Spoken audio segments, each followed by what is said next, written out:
إن الحمد لله نحمده ونستعينه ونستغفره ونؤمن به ونتوكل عليه ونعوذ بالله من شرور أنفسنا ومن سيئات أعمالنا من يهده الله فلا مضل له ومن يضلل فلا هادي له وأشهد أن لا إله إلا الله وحده لا شريك له وأشهد أن محمدًا عبده ورسوله يا أيها الذين آمنوا اتقوا الله حق تقاته ولا تموتن إلا وأنتم مسلمون بسم الله الرحمن الرحيم يا أيها الناس اتقوا ربكم الذي خلقكم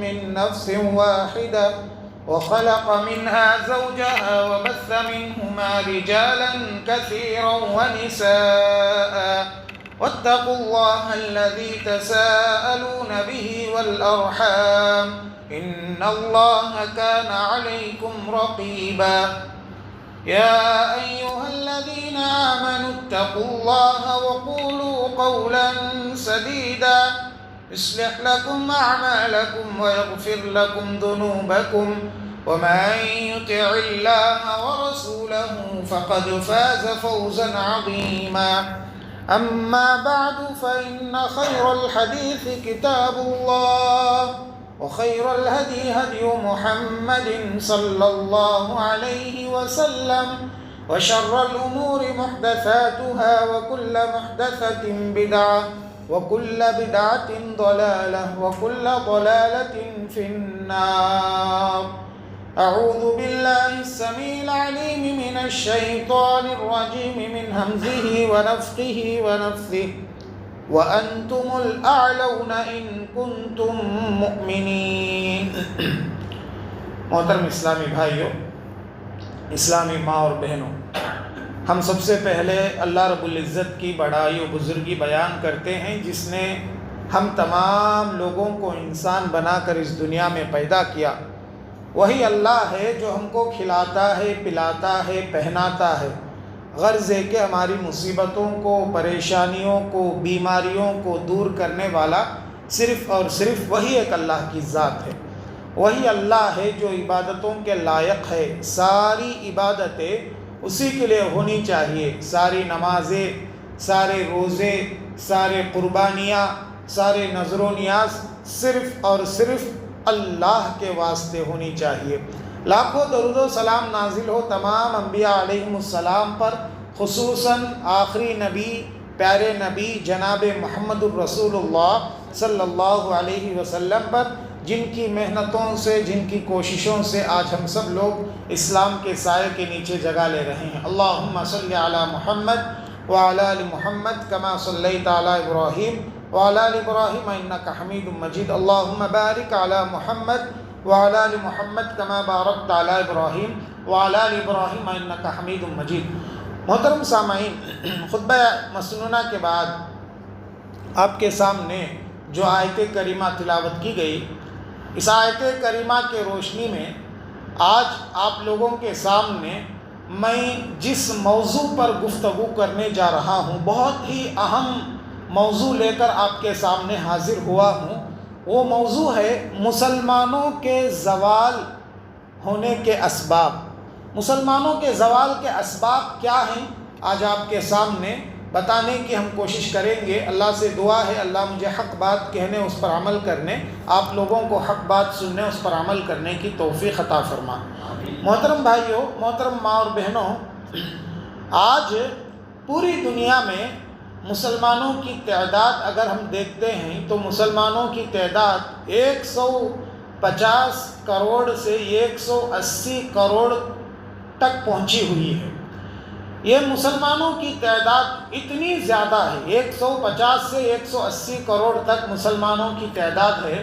مطلب یہ ہوا کہ ساری دنیا میں مسلمان ہر چوتھے میں سے ایک ہے، ہر 4 آدمی میں سے ایک آدمی مسلمان ہے. اتنی بڑی تعداد مسلمانوں کی ہونے کے باوجود مسلمانوں کا کوئی وزن نہیں ہے۔ مسلمان زوال پذیر ہیں۔ مسلمانوں کو جہاں چاہے ان کو ذلیل کیا جا رہا ہے، جس وقت چاہے ذلیل کیا جا رہا ہے، اور جو قوم بھی مسلمان پر چڑھنا چاہتی ہے چڑھ لیتی ہے۔ سوال یہ پیدا ہوتا ہے کہ ایسا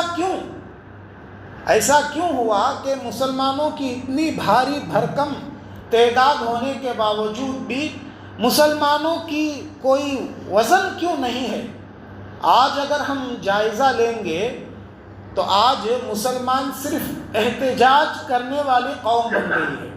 یعنی مسلمان صرف پروٹیسٹ کر سکتی ہے، بس احتجاج کر سکتی ہے، بس اس حد تک مسلمانوں کا وزن باقی رہ گیا ہے۔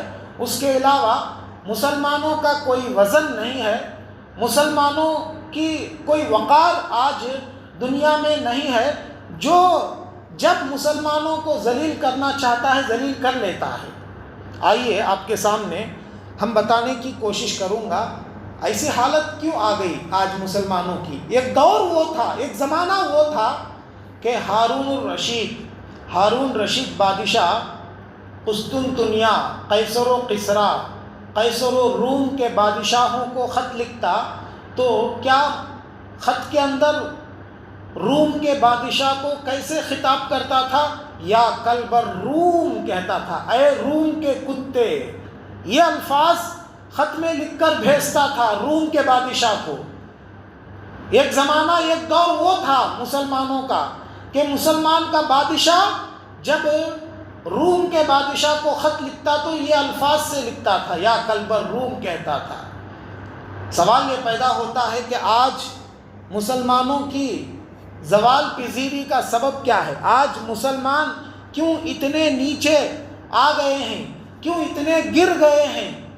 اگر ہم جائزہ لیں گے تو اس کے کل 6 اسباب ہم کو نظر آتے ہیں۔ آج آپ کے سامنے وہی 6 اسباب لے کر حاضر ہوا ہوں، آپ میری باتوں کو ذرا غور سے سنیں۔ سب سے پہلا ریزن، سب سے پہلا سبب، اور یہ بات یاد رکھ لو، بغیر سبب بغیر ریزن کے تو مسلمان اتنا نیچے نہیں اترا۔ اس کے کچھ اسباب ہیں، اس کے کچھ ریزنز ہیں جس کی وجہ سے آج مسلمانوں کی یہ حالت ہوئی ہے۔ سب سے پہلا سبب، سب سے پہلا ریزن یہ ہے کہ آج مسلمانوں کے پاس توحید خالص نہیں ہے۔ خالص توحید والا آج مسلمان نہیں ہے۔ توحید کے اندر ملاوٹ ہے، شرک کی ملاوٹ۔ اللہ کو خالص توحید پسند ہے، ملاوٹ والی توحید اللہ کو پسند نہیں ہے۔ اللہ قرآن مجید میں فرماتے ہیں الذین آمنوا ولم یلبسوا ایمانہم بظلم اولئک لہم الامن وہم مہتدون۔ جو لوگ ایمان لائے اور اس کے اندر ظلم کی ملاوٹ نہیں کی تو ایسے لوگوں کے لیے امن ہے اور یہی لوگ ہدایت یافتہ ہیں۔ یہاں پر ظلم کا لفظ استعمال ہوا تو صحابہ پریشان ہو گئے۔ صحابہ نے فوراً پیارے نبی صلی اللہ علیہ وسلم سے پوچھا، اللہ کے نبی صلی اللہ علیہ وسلم، کون ایسا ہوگا جو گناہ کیے بغیر زندگی گزارنے والا ہوگا؟ ہر ایک سے کچھ نہ کچھ غلطیاں، کچھ نہ کچھ گناہ ہو جاتے ہیں۔ اللہ کہتے ہیں کہ بغیر گناہ کے جو ایمان والا ہے اس کے لیے امن ہے۔ تو پیارے نبی صلی اللہ علیہ وسلم نے فرمایا یہاں ظلم سے مراد شرک ہے، ظلم سے مراد شرک ہے، یعنی جو ایمان میں شرک کی ملاوٹ کرتا ہے ایسے لوگوں کے لیے شانتی نہیں ہے، ایسے لوگوں کے لیے امن نہیں ہے، وہ کبھی امن نہیں پائیں گے۔ جو توحید میں شرک کی ملاوٹ کر لیتے ہیں، اور اللہ کو خالص توحید پسند ہے، ملاوٹ والی توحید اللہ کو پسند نہیں ہے، خالص چیز اللہ چاہتا ہے۔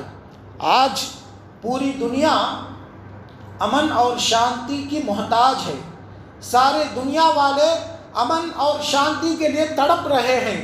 تو اللہ اس آیت کریمہ کے اندر امن اور شانتی کا علاج بتا رہے ہیں کہ اگر تم امن چاہتے ہو، شانتی چاہتے ہو تو تم کیا کرنا ہے؟ تم کو اپنے اندر خالص توحید کو پیدا کرنا ہے، اسی وقت امن اور شانتی پیدا ہو سکتا ہے۔ تو مسلمانوں کے زوال کا پہلا سبب کیا ہے مسلمانوں نے توحید کے اندر شرک کی ملاوٹ کر لی. اللہ قرآن مجید میں فرماتے ہیں وَمَا يُؤْمِنُ أَكْثَرُهُمْ بِاللَّهِ إِلَّا وَهُمْ مُشْرِكُونَ. تم میں سے ایمان لانے والے لوگ ہیں لیکن اس میں سے اکثر مشرک ہیں. یہاں ایک مفسر لکھتا ہے کہ اللہ نے جو فرمایا الا وہم مشرکون، اللہ نے کہا کہ اس کا مطلب ایک مفسر لکھتے ہیں کہ من اولئک عبدۃ القبور الناظرون لها، یعنی اللہ نے جو کہا کہ تم میں کے اکثر لوگ مشرک ہیں، یہ مشرک سے مراد کون ہے؟ ایک مفسر لکھتا ہے یہ قبروں کی عبادت کرنے والے اور قبروں کے پاس جا کر نظر و نیاز چڑھانے والے. مسلمانوں میں اکثر جو مشرک ہو گئے، اس سے مراد کون ہے؟ جو قبروں کی عبادت کرنے والے اور قبروں کو جا کر نظر و نیاز چڑھانے والے لوگ ہیں. تو ایسے جب مسلمانوں کے اندر ایسے لوگ پیدا ہو جائیں گے، توحید کے اندر شرک کی ملاوٹ کرنے والے لوگ پیدا ہو جائیں گے، تو وہی سے مسلمانوں کے زوال کا سبب مسلمانوں کے زوال وہی سے شروع ہو جاتا ہے. اور دوسرا سبب جس کی وجہ سے آج مسلمانوں کا کوئی وزن نہیں ہے، مسلمان زوال پذیر ہیں، اس کا دوسرا سبب ہے قرآن سے دوری. قرآن سے دوری. طبرانی کی ایک حدیث آپ کے سامنے میں لے کر حاضر ہوا ہوں، آپ غور سے سننا. اللہ کے نبی جناب محمد الرسول اللہ صلی اللہ علیہ وسلم ایک مجلس میں صحابہ کے ساتھ بیٹھے ہوئے تھے. صحابی کہتے ہیں کننا مع رسول اللہ صلی اللہ علیہ وسلم فی جحفہ فخرج رسول اللہ صلی اللہ علیہ وسلم اتشہدون ان لا الہ الا اللہ وانی رسول اللہ وأن القرآن جاء من عند الله قلنا بلى يا رسول الله فأبشروا فإن هذا القرآن طرفه بيد الله وطرفه بأيديكم فتمسكوا به فإنكم لن تهلكوا أو لن تضلوا بعده أبدا. اللہ اکبر. پیارے نبی صلی اللہ علیہ وسلم صحابہ کے مجلس میں بیٹھے ہوئے تھے. صحابی کہتے ہیں کہ ہم اللہ کے نبی صلی اللہ علیہ وسلم کے ساتھ بیٹھے ہوئے تھے. اللہ کے نبی صلی اللہ علیہ وسلم ہمارے درمیان آئے، آ کر پوچھنے لگے کیا تم اس بات کی گواہی نہیں دیتے کہ اللہ کے سوا کوئی عبادت کے لائق نہیں اور میں اللہ کا رسول ہوں؟ اور تم کیا اس بات کی گواہی نہیں دیتے کہ قرآن اللہ کے طرف سے نازل کردہ کتاب ہے؟ صحابہ نے کہا کیوں نہیں اللہ کے نبی، ہم ضرور گواہی دیتے ہیں. اللہ کے سوا کوئی عبادت کے لائق نہیں، آپ اللہ کے رسول ہیں اور قرآن اللہ کے طرف سے نازل کردہ کتاب ہے، ہم گواہی دیتے ہیں. تو پیارے نبی صلی اللہ علیہ وسلم نے کہا تمہارے لیے خوشخبری ہے. وَابْشِرُوا فَإِنَّ هَذَا الْقُرْآنَ طَرْفُهُ بِيَدِ اللَّهِ وَطَرْفُهُ بِأَيْدِيكُمْ. یہ بہت اہم نکتہ ہے. پیارے نبی صلی اللہ علیہ وسلم نے کہا کہ تمہارے لیے خوشخبری ہے. اور پھر اللہ کے نبی صلی اللہ علیہ وسلم نے فرمایا قرآن کا ایک سرا اللہ کے ہاتھ میں ہے اور ایک سرا تمہارے ہاتھ میں ہے. قرآن کا ایک طرف کا حصہ اللہ کے ہاتھ میں ہے اور ایک طرف کا حصہ تمہارے ہاتھ میں ہے. یہ اللہ کے نبی صلی اللہ علیہ وسلم بتا رہے ہیں. اور پھر اللہ کے نبی صلی اللہ علیہ وسلم نے کہا فَتَمَسَّكُوا بِهِ، تم اس کو مضبوطی سے پکڑ لو. کس کو؟ قرآن کو. فَإِنَّكُمْ لَن تُهْلِكُوا وَلَن تُضِلُّوا بَعْدَهُ أَبَدًا. اگر تم اس کو مضبوطی سے پکڑ لو گے تو تم کبھی ہلاک نہیں ہوگے اور تم کبھی گمراہ نہیں ہوگے. تو غور کرو، پیارے نبی صلی اللہ علیہ وسلم قرآن مجید کو مضبوطی سے پکڑنے کی تعلیم دی اور یہ بات بھی فرما دیا قرآن کا ایک سرا اللہ کے ہاتھ میں ہے اور ایک سرا تمہارے ہاتھ میں. مطلب یہ ہوا کہ تم قرآن کو جب تک مضبوطی سے پکڑ کر رہو گے اللہ سے تمہارا تعلق رہے گا، اور اگر قرآن کو چھوڑ دو گے تو اللہ سے بھی تعلق تمہارا ٹوٹ جائے گا. ہیٹر کو آپ نے دیکھا، ہیٹر جب اس کو ساکٹ سے نہیں لگایا جاتا، جب ہیٹر کو کرنٹ سے نہیں لگایا جاتا، اس بچے کے ہاتھ میں بھی دو، بچہ بھی کھیل لیتا ہو. وہ ایک لوہے کا ٹکڑا ہے، بچہ بھی کھیل لیتا. لیکن جب وہی ہیٹر کو جب کرنٹ سے لگا دیا جاتا ہے تو چھوٹا بچہ کیا، اگر ہاتھی بھی آ کر اس کو چھو لے، ہاتھی کو بھی نقصان ہو جائے گا. یہی مثال ہے ہمارا تعلق جب قرآن سے رہے گا اللہ سے ہمارا تعلق ویسے مضبوط رہے گا. اگر قرآن سے ہمارا تعلق نہیں، جس طریقے سے ہیٹر کا تعلق کرنٹ سے نہیں تو اس کو ہر آدمی چھو سکتا ہے، کچھ بھی فرق نہیں پڑتا، اور اگر اس کا تعلق کرنٹ سے ہو جاتا ہے تو کتنا مضبوط، اس کے اندر کتنی طاقت آ جاتی ہے، ہیٹر کے اندر کیسی طاقت آ جاتی ہے. اسی طریقے سے قرآن سے جب ہمارا تعلق رہے گا تو ہم بھی طاقتور رہیں گے، اللہ سے تعلق ہمارا مضبوط ہو جائے گا. یہ بات یاد رکھنا محترم بھائیوں. تو ہم آج مسلمان جو بے وقات ہو گئے ہیں، مسلمان جو زوال کی طرف جا رہا ہے، اس کا ایک ریزن کیا ہے؟ مسلمان کا تعلق قرآن سے الگ ہو گیا، قرآن سے کٹ گیا ہے. اقبال نے کیا بہترین نقشہ کھینچا ہے. وہ زمانے میں معزز تھے مسلمان ہو کر، آج ہم خار ہوئے تاریک قرآن ہو کر. مسلمان وہ زمانے میں معزز تھے، بلند و بالا تھے، ہر کوئی ان کی عزت کرتا تھا. کیوں؟ قرآن سے ان کا تعلق تھا. آج ہم نے قرآن کو چھوڑ دیا، ہم ذلیل ہو گئے. آج ہم قرآن کو چھوڑ دیے، ذلیل ہو گئے. آج مسلمانوں کی حالت کیا ہے؟ مسلمانوں سے آپ پوچھو سورہ فاتحہ کا ترجمہ کیا ہے، کون بتلائے گا؟ کتنے لوگوں کو معلوم ہے سورہ فاتحہ کا ترجمہ کیا ہے؟ پوچھو کتنے لوگ بتلائیں گے. فاتحہ کا مطلب کیا ہے؟ پوچھو کتنے لوگ بتلائیں گے. سورہ فاتحہ کے کتنے نام ہیں؟ پوچھو، 1 2 3 نام بتلاؤ، بولو کتنے لوگ بتلائیں گے. یہ ہمارا تعلق ہے آج قرآن سے. سورۃ الاخلاص، قل هو اللہ احد، چھوٹے سے چھوٹے بچے کو بھی یہ سورت معلوم ہے، لیکن یہ سورہ اخلاص کا پیغام کیا ہے، اس کا میسج کیا ہے؟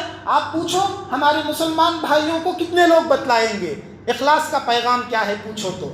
یہ آج ہمارا تعلق ہے قرآن سے. اگر ایسا ہی ہمارا تعلق قرآن سے رہے گا تو یاد رکھ لو محترم بھائیوں، قرآن سے اگر ہمارا تعلق مضبوط نہیں بنے گا، قرآن سے اگر ہم دور ہوں گے تو ہماری حالت بھی ایک دم خراب ہو جائے گی.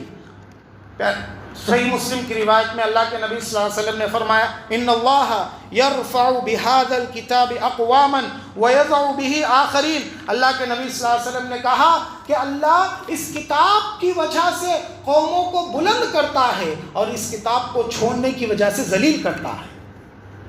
قرآن سے تعلق پیدا کرو، اللہ سر بلندی عطا کرے گا. صحابہ کے زندگیوں پہ غور کرو محترم بھائیوں. صحابہ کے پاس کیا تھا؟ صحابہ بکریاں چرانے والے. ان کے پاس کوئی بہت بڑی اسلامک یونیورسٹی نہیں تھی، کوئی بہت بڑا عالم، بہت بڑی یونیورسٹی ان کے پاس نہیں تھی. معمولی مسجد تھی، مسجد نبوی، جس کے دیواریں مٹی سے بنے ہوئے تھے، جس کا چھت کھجوروں کے پتوں کا تھا، کھجور کے پتوں کا تھا جس کا چھت. اور بارش ہوتی تو پانی نیچے ٹپکتا تھا، اور بارش کے دنوں میں صحابہ کے پیشانیوں کو کیچڑ لگ جاتا تھا، ایسے ہی نماز پڑھ لیتے تھے. ایسے صحابہ کا تعلق قرآن سے مضبوط تھا. اس کی حالت یہ ہوئی، قرآن سے ان کا تعلق مضبوط ہونے کی وجہ سے صحابہ اتنے بلند والے بن گئے، اتنے سر بلندی اللہ نے ان کو عطا کی، اللہ نے ان کو اتنی عزت عطا کی. آج ہم دیکھتے ہیں کہ 58 ممالک جس کے حکمران مسلمان ہیں، تقریباً 50 پر 8 کنٹری جس کے حکمران مسلمان ہیں. یہ 50 پر 8 کنٹریوں کو سنبھالنے مسلمانوں کو نہیں ہو رہا ہے. ایک زمانے میں کچھ نہیں تھا مسلمانوں کے پاس. صحابہ بکریوں کو چرانے والے وحشی لوگ تھے، چرواہے تھے، ان کے پاس کچھ نہیں تھا. صرف قرآن سے ان کا تعلق مضبوط ہوا تو اللہ نے اس قرآن کی برکت سے ساری دنیا میں اسلام کو اللہ نے پھیلایا. اور یاد رکھ لو آج سب کچھ ہے، اسلامک یونیورسٹیز ہے، بڑے بڑے اسلامک اسکالرس ہے، یونیورسٹی ہے، لیکن یہ ساری دنیا کی یونیورسٹی مل کر بھی ایک صحابی تیار نہیں کر سکتے. یہ ہمارا چیلنج ہے. ساری دنیا کی یونیورسٹی مل کر بھی ایک صحابی تیار نہیں کر سکتے. صحابہ ایسی قوم تھی، صحابہ ایسے لوگ تھے. کیوں؟ اس لیے کہ ان کا تعلق قرآن مجید سے ایسا مضبوط تھا. لہٰذا قرآن سے اگر ہمارا تعلق مضبوط رہے گا تو اللہ ہم کو سربلندی عطا کرے گا. اگر قرآن سے ہمارا تعلق دور ہو جائے گا، ہماری زوال وہی سے شروع ہو جائے گی. آج مسلمان جو ایک دم کمزور پڑ گئے ہیں، مسلمانوں کی حالت ایک دم جو نیچے گر گئی ہے، اس کا ایک ریزن قرآن سے دور ہونا، اور تیسرا سبب سنت سے دوری۔ قرآن کے ساتھ ساتھ سنت سے بھی مسلمان آج دور ہو گئے ہیں۔ اللہ قرآن مجید میں فرماتے ہیں فَلْيَحْذَرِ الَّذِينَ يُخَالِفُونَ عَنْ أَمْرِهِ أَن تُصِيبَهُمْ فِتْنَةٌ أَوْ يُصِيبَهُمْ عَذَابٌ أَلِيمٌ۔ اللہ کہتے ہیں تم ڈرو اللہ کے رسول صلی اللہ علیہ وسلم کی سنتوں کی مخالفت کرنے سے، کہیں ایسا نہ ہو جائے کہ تمہارے اوپر کوئی فتنہ آ جائے یا پھر تمہیں سخت عذاب دے دیا جائے۔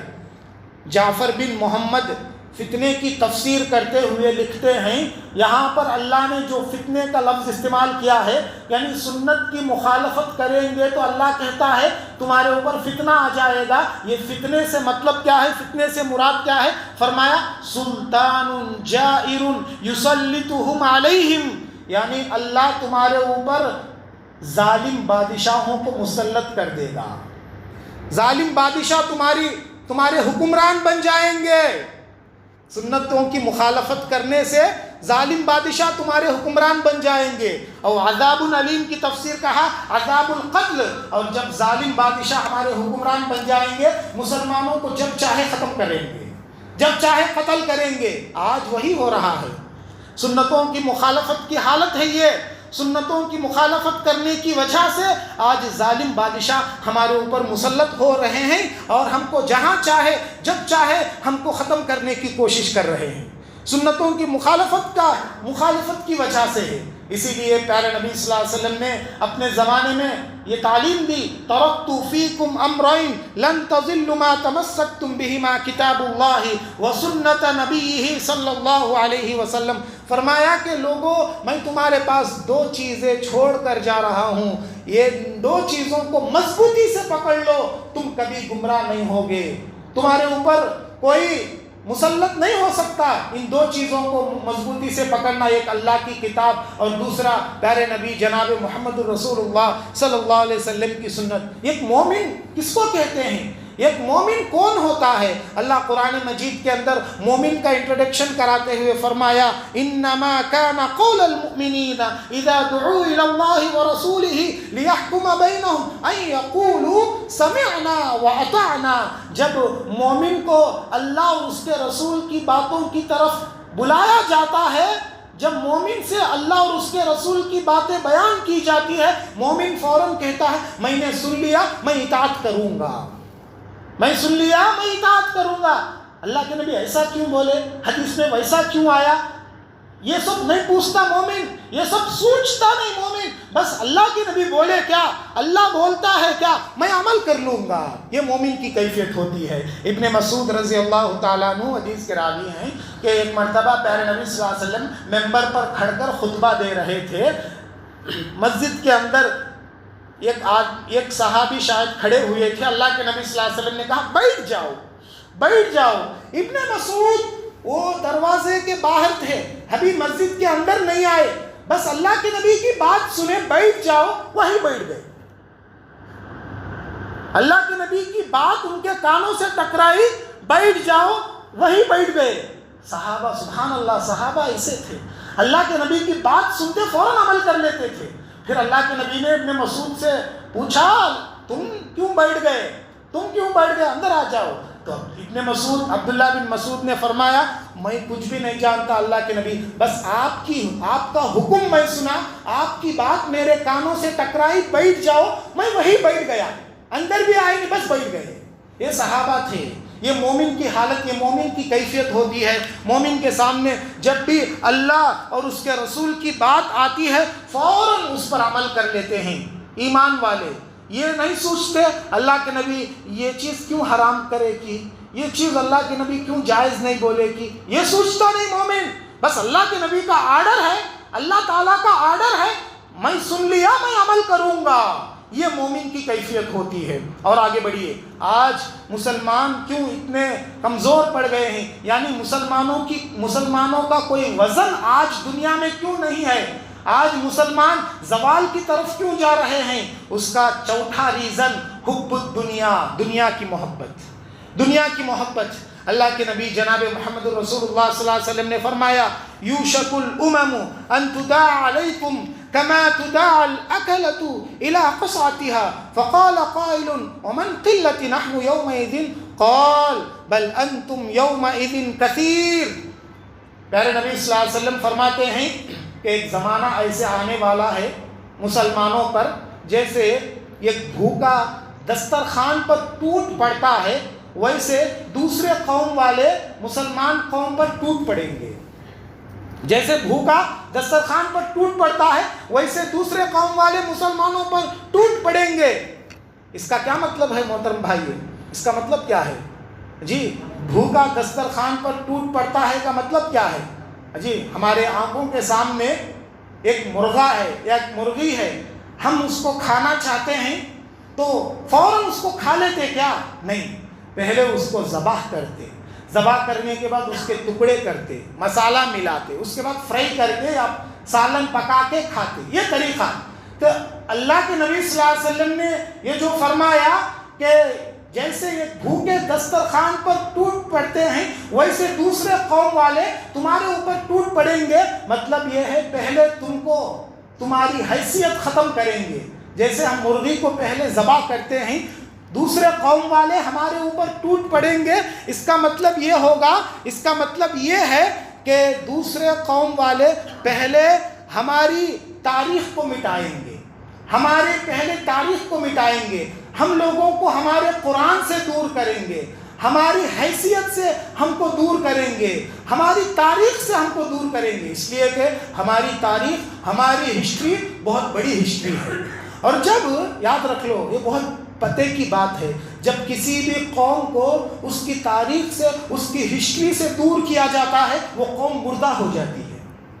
کسی بھی قوم کو اس کی ہسٹری سے دور کیا جاتا ہے وہ قوم مردہ ہو جاتی ہے۔ اسی طریقے سے دوسرے قوم والے بھی کیا کریں گے؟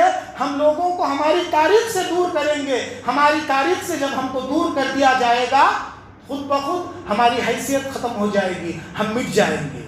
یہ اس کا مطلب مفسرین بتلاتے ہیں، شارحین حدیث بتلاتے ہیں کہ اللہ کے نبی صلی اللہ علیہ وسلم نے فرمایا کہ دوسرے قوم والے ہمارے اوپر ٹوٹ پڑیں گے، اس کا مطلب یہی ہے کہ پہلے ہماری تاریخ کو دور کریں گے، ہم لوگوں کو قرآن سے ہم کو دور کریں گے، حدیثوں سے ہم کو دور کریں گے، اس کے بعد ہماری حیثیت، ہماری کوئی وقات، ہمارا کوئی وزن نہیں رہے گا، تو پھر ہمارے اوپر جیسا چاہے حملہ کریں گے، جیسا چاہے ہمارے اوپر جو ہے قتل و غارت گیری ہمارے اوپر کرنا شروع کر دیں گے، ہمارے تہذیب سے ہم کو مٹانے کی کوشش کریں گے۔ یہ بات یاد رکھ لو محترم بھائیو۔ اور اس وقت صحابہ نے پوچھا، اے اللہ کے نبی صلی اللہ علیہ وسلم، دوسرے قوم والے ہمارے قوم پر ٹوٹ پڑیں گے بولتے ہیں، کیا اس وقت ہماری تعداد کم رہے گی کیا؟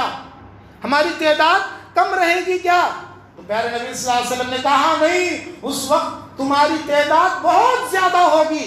آج دنیا میں مسلمانوں کی تعداد تقریباً 150 سے 180 کروڑ ہے، بہت بڑی تعداد ہے، لیکن ہماری حیثیت اس وقت کیا رہے گی؟ اللہ کے نبی صلی اللہ علیہ وسلم نے فرمایا وَلَكِنَّكُمْ غُثَاءٌ كَغُثَاءِ السَّيْلِ، تمہاری حالت اس وقت بہتے پانی پر تنکوں کی طرح رہے گی۔ یعنی پانی بہتا ہے، پانی جب بہتا ہے تو پانی، بہتے پانی کے اوپر کچرا آتا ہے، وہ کچرے کی کوئی حیثیت ہے؟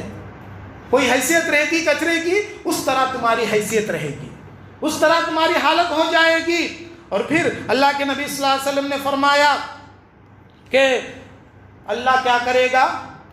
دشمنوں کے دلوں سے تمہارے ڈر کو ختم کر دے گا، دشمنوں کے دلوں میں تمہارا کوئی ڈر نہیں رہے گا، بنداس تمہارے اوپر حملہ کرتے رہیں گے۔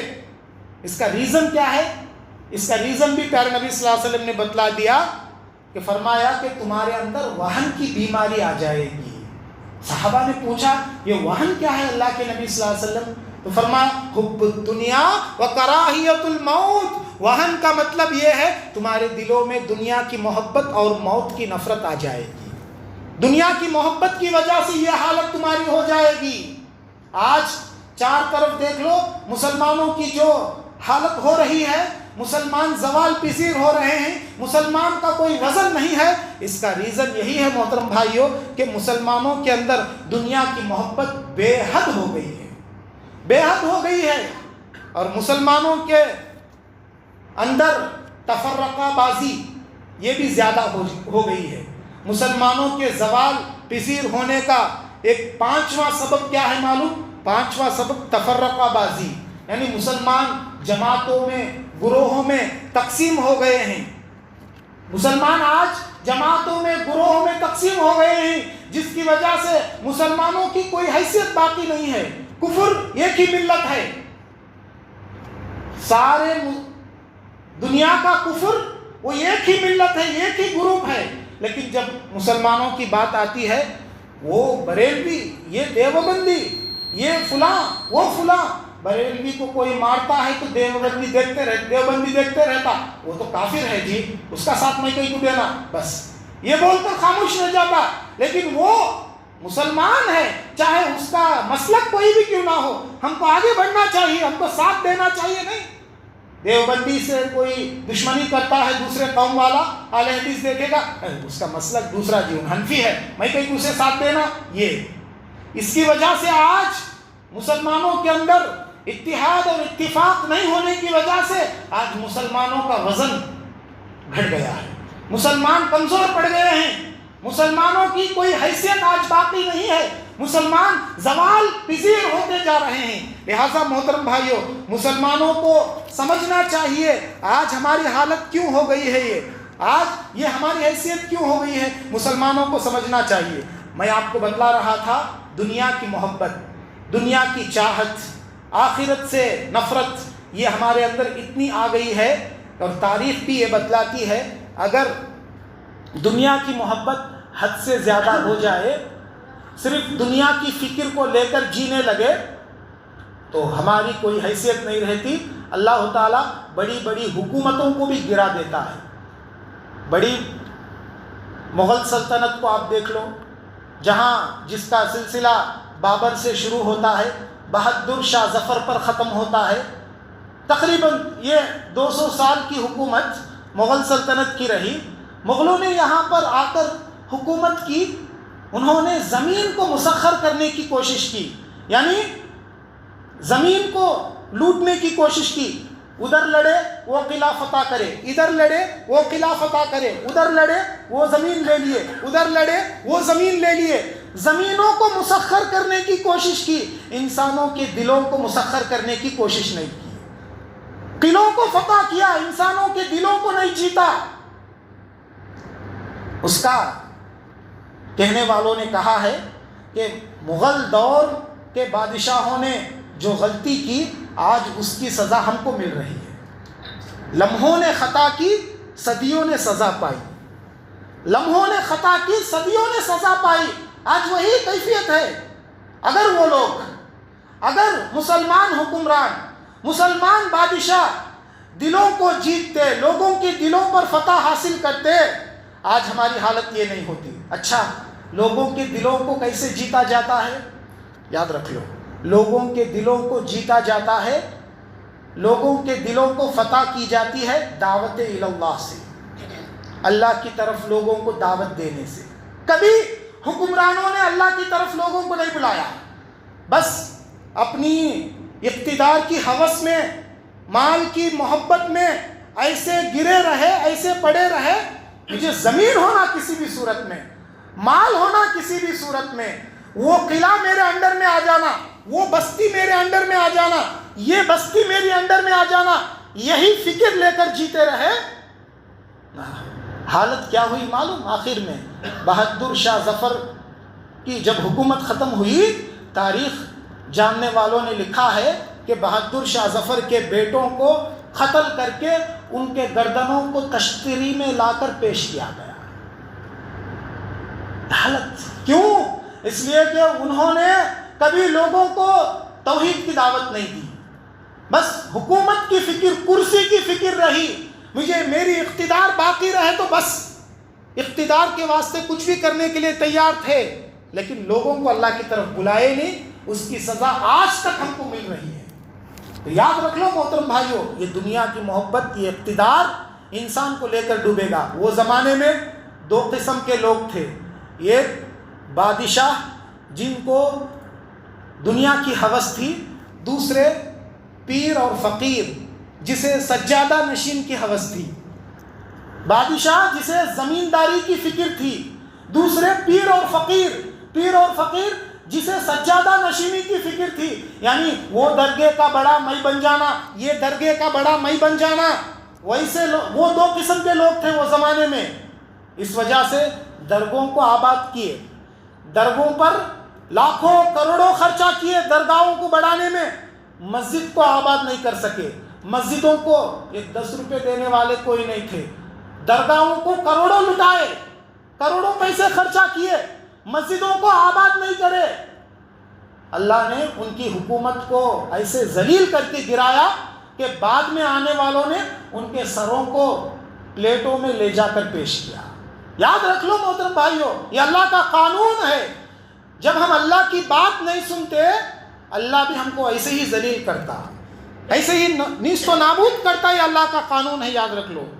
کبھی یہ نہیں سوچنا آج میرے ہاتھ میں اقتدار ہے، آج میرے ہاتھ میں کرسی ہے، آج میرے ہاتھ میں حکومت ہے، میں جیسا چاہے کر لوں گا، میں جیسا چاہے جی لوں گا۔ یہ ہماری غفلت ہے۔ اگر اللہ نے طاقت دیا ہے، اس طاقت کو صحیح راستے میں استعمال کرو، اس میں بقا ہے، اس میں بقا ہے۔ اور فیوچر میں آنے والے نسلوں کے بارے میں سوچو۔ ہمارے مسلمان حکمران اگر آگے آنے والے مسلمانوں کے بارے میں سوچتے تو لوگوں کو ایک اللہ کی طرف بلاتے تھے، توحید کی دعوت دیتے تھے۔ انہوں نے توحید کی دعوت نہیں دی، اس کی سزا آج ہم کو بھگتنا پڑ رہا ہے محترم بھائیوں۔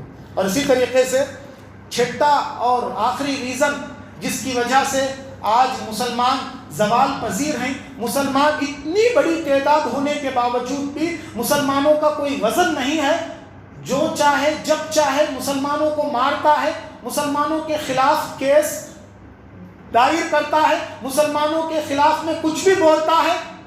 یہ کیا ہے؟ اس کا سبب مین ریزن کیا ہے؟ ہم نے دعوت کا کام چھوڑ دیا۔ ارے اسلام کس کو بولتے ہیں؟ ان لوگوں کو اگر معلوم ہوتا تو اسلام کے خلاف کبھی نہیں بولتے تھے۔ اسلام کیا ہے ان کو معلوم نہیں ہے، اسلام کی باتیں وہ جانتے نہیں ہے۔ اگر اسلام کی باتیں وہ جانتے تو کبھی ہمارے خلاف نہیں بولتے تھے۔ مسلمانوں کی جو ذمہ داری ہے دعوت کا کام، لوگوں کو اسلام کی طرف دعوت دینا، اسلام کی طرف بلانا، آج مسلمان ایک دم اس سے دور رہ گئے۔ اس کی وجہ سے مسلمان ذلیل ہو گیا۔ پیارے نبی صلی اللہ علیہ وسلم فرماتے ہیں والذی نفسی بیدہ لتأمرن بالمعروف ولتنہون عن المنکر او لیوشکن اللہ ان یبعث علیکم عقابا منہ ثم تدعوا فلا یستجاب لکم۔ اللہ کے نبی صلی اللہ علیہ وسلم فرماتے ہیں اس ذات کی قسم جس کے ہاتھ میں میری جان ہے، تم ضرور لوگوں کو بھلائی کی دعوت دو، برائی سے روکو۔ اگر تم ایسا نہیں کرو گے تو کیا ہوگا؟ اگر تم ایسا نہیں کرو گے تو اللہ تمہارے اوپر عذاب کو بھیجے گا، اور تم اللہ سے دعا کریں گے، تمہاری دعائیں قبول نہیں ہوگی۔ تم دعا کریں گے لیکن تمہاری دعائیں رد ہو جائیں گی، اللہ قبول نہیں کرے گا۔ کیوں؟ تم نے لوگوں کو اللہ کی طرف بلانا چھوڑ دیا۔ یاد رکھ لو محترم بھائیو، دعوت کا کام اگر ہم چھوڑیں گے تو پھر ہماری زوال وہی سے شروع ہو جائے گی، ہمارا کوئی وزن باقی نہیں رہے گا، ہماری کوئی وقات باقی نہیں رہے گی۔ آخری بات بتا کر اپنی بات کو ختم کرنے کی کوشش کرتا ہوں۔ کچھ لوگ مسلمان کیوں پیچھے رہ گئے، مسلمان کیوں زوال میں آ گئے، مسلمانوں کے پیچھے رہنے کا ریزن کیا ہے؟ کچھ لوگ کہتے ہیں کہ مسلمانوں کے اندر اکانومی نہیں ہے، مسلمان ٹیکنالوجی میں دور ہے، مسلمان ایڈوکیشن میں بہت پیچھے ہیں، اس کی وجہ سے مسلمان زوال پذیر ہو گئے، مسلمانوں کا کوئی وزن نہیں ہے۔ کچھ لوگ یہ بتلاتے ہیں۔ آئیے محترم بھائیو، یاد رکھ لو، تاریخ، ہسٹری کبھی نہیں بھولنا۔ ہسٹری جاننے والے بتلاتے ہیں کہ مسلمان بے وزن ہونے کا ریزن یہ نہیں ہے کہ مسلمان اکانومی میں پیچھے ہے، ان کے پاس ٹیکنالوجی نہیں ہے، ان کے پاس ایڈوکیشن نہیں ہے، جیسا کہ بہت سارے لوگوں کے زبانوں سے آپ یہ باتیں بھی سنے ہوں گے۔ آؤ میں آپ کو بتلاتا ہوں۔ خلافت عباسیہ، ہماری ایک بہت بڑی حکومت خلافت عباسیہ کے نام سے گزری ہے۔ خلافت عباسیہ جس کے پاس حکومت تھی، اکانومی ایک دم پاورفل تھا، ایجوکیشن تھا، سب کچھ تھا، خلافت عباسیہ کو ختم کرنے والی قوم کون تھی معلوم؟ منگول، تاتار، جو تہذیب سے ناآشنا لوگ تھے، جن کو تہذیب کیا ہے معلوم نہیں تھا، جن کے پاس اکانومی بھی کچھ بھی نہیں تھی، وحشی قسم، جانور قسم کے لوگ تھے یہ تاتار منگول۔ یہ تاتار اور منگول یہ خلافت عباسیہ کو ختم کر دیتی ہے۔ کیوں؟ مسلمانوں کے پاس سب کچھ تھا، کیوں مسلمان ہار گئے؟ یہی ریزن، حکومت کا نشہ، کرسی کا نشہ، دولت کا نشہ مسلمانوں کو برباد کر کے رکھ دیا۔ جی اندلس کی تاریخ آپ نے پڑھا کبھی؟ اندلس کی ہسٹری آپ کو معلوم؟ اندلس میں مسلمانوں کا ایڈوکیشن کتنا پاورفل تھا معلوم آپ کو؟ یورپ کے لوگ آ کر اندلس میں پڑھتے تھے۔ یورپ میں کچھ بھی نہیں تھا، یورپ کو کھانے کے لیے کھانا نہیں تھا، پہننے کے لیے کپڑا نہیں تھا، مسلمانوں نے ان کو پڑھایا، کھلایا، پلایا فری میں۔ اندلس میں مسلمانوں کی حکومت تھی، یورپ کے لوگ آ کر اندلس میں پڑھتے تھے، فری میں ایڈوکیشن دیے مسلمان یورپ کے لوگوں کو۔ اور یہی یورپ جو مسلمانوں کے پاس پڑھ کر، مسلمانوں کے پاس ایڈوکیشن حاصل کر کے، مسلمانوں کے پاس تہذیب سیکھ کر آج میزائل بناتا ہے، آج سائنس اور ٹیکنالوجی میں بہت آگے ہے، یہ سب کچھ یورپ کو کس نے دیا؟ مسلمانوں نے دیا۔ اس ایجوکیشن ہونے کے باوجود بھی اندلس کی حکومت ہمارے ہاتھ سے نکل گئی۔ کیوں؟ اس لیے کہ مسلمانوں کے پاس ایجوکیشن نہیں تھا، ایسی بات نہیں، اکانومی نہیں تھی، ایسی بات نہیں، ٹیکنالوجی میں بہت پیچھے تھے، نہیں، سب کچھ تھا مسلمانوں کے پاس، پھر بھی مسلمان ہار گئے۔ کیوں؟ اس لیے کہ دولت کا نشہ، حکومت کا نشہ، کرسی کا نشہ یہ مسلمانوں کو برباد کر کے رکھ دیا۔ خلافت عثمانیہ، آپ کچھ معلوم ہے خلافت عثمانیہ کی تاریخ؟ خلافت عثمانیہ کی تاریخ آپ جانتے ہیں کچھ؟ مسلمان ہیں نا آپ بھی، ہسٹری ہماری معلوم ہے آپ کو کچھ؟ خلافت عثمانیہ کی ہسٹری پڑھو، آپ کو پتہ چلے گا آدھی دنیا پر حکومت خلافت عثمانیہ نے کیا، آدھی دنیا پر مسلمانوں کا سکہ چلتا تھا خلافت عثمانیہ کا۔ لیکن یہ خلافت عثمانیہ ہلاک اور برباد ہو کر رہ گئی۔ کیا نہیں تھا ان کے پاس؟ اقتدار، مال، دولت، ایڈوکیشن، سب کچھ تھا، لیکن یہ حکومت گرنے کا ریزن یہی کرسی کا نشہ، اقتدار کا نشہ، دولت کا نشہ، توحید سے دوری، اللہ اور اس کے رسول کے باتوں سے دوری ان کو نقصان کر کے رکھ دی۔ آج بھی یاد رکھ لو، اگر ہم اللہ اور اس کے رسول کی باتوں سے دور ہوں گے، اللہ بھی ہم لوگوں کو بے عزت کر دے گا، ہم کو ذلیل کر دے گا، ہماری کوئی عزت باقی نہیں رہے گی۔ آج بھی یاد رکھ لو، اگر ہم توحید پرست بن جائیں گے، توحید والے بن جائیں گے، اللہ والے بن جائیں گے، اللہ کی مدد ہمارے ساتھ رہے گی۔ ہم پہلے اللہ والے بننے کے لیے تیار ہی نہیں ہے، اللہ کی مدد آ جانا بولے تو کہاں سے آئے گی؟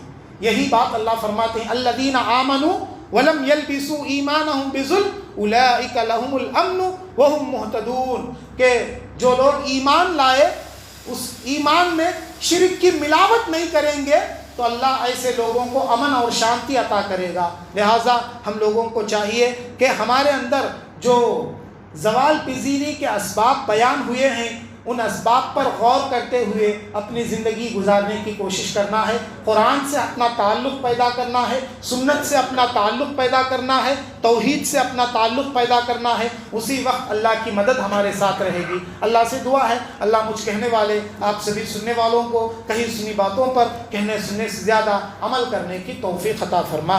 اللہ ہم کو جب تک اس دنیا میں باقی رکھ، ایمان کی حالت میں باقی رکھ، جب ہم کو اس دنیا سے لے لے تو بھی ایمان کی حالت میں لے لے، آمین یا رب العالمین۔ بارک اللہ لنا ولکم فی القرآن العظیم ونفعنا وإیاکم بما فیہ من الآیات والذکر الحکیم، انہ تعالی جواد کریم ملک بر رؤوف رحیم ورب حلیم۔